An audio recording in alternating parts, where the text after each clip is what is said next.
The Penn State Nittany Lions, 0-5, and I'm so happy to say that, plays at Michigan 2-3. Michigan last week had to go not 2, but 3 overtimes to beat Rutgers.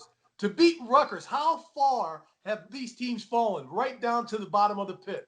If you look at both these teams, they're terrible on offense, terrible on defense. This is a dumpster fire, but just because of the marquee names, Penn State and Michigan going at it. Michigan's 93rd in total defense under Don Brown. If you look at their last 3 games, they've given up 38, 49, and 42 points. I look at this game to be an ugly football game, lots of turnover. Both teams are starting their backup quarterbacks in this game, but I look at Penn State to find a way to win. I think Coach Franklin gets it done. I don't think Penn State can say winless any longer. I'm going with Penn State to win this game. It's got to be kind of ugly, Coach. I'm going for Penn State.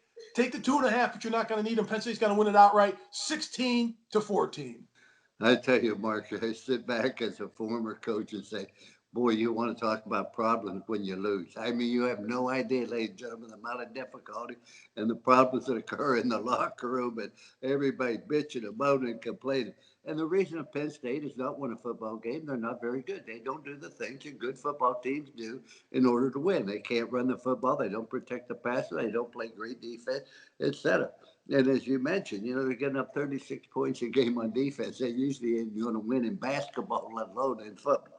On the other hand, Michigan did have a great win against Rutgers. You can say all you want, but they were down so many different times. It looked like they had absolutely no hope, and they found a way to come back to win.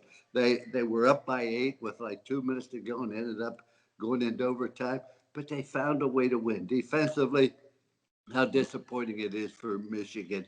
That's not the great defense that Michigan usually plays. They maybe ought to change their helmets until they decide to start tackling, playing good, solid football. But once again, I think that Michigan will prevail in this football game by a score 27-24 and keep Penn State winless again.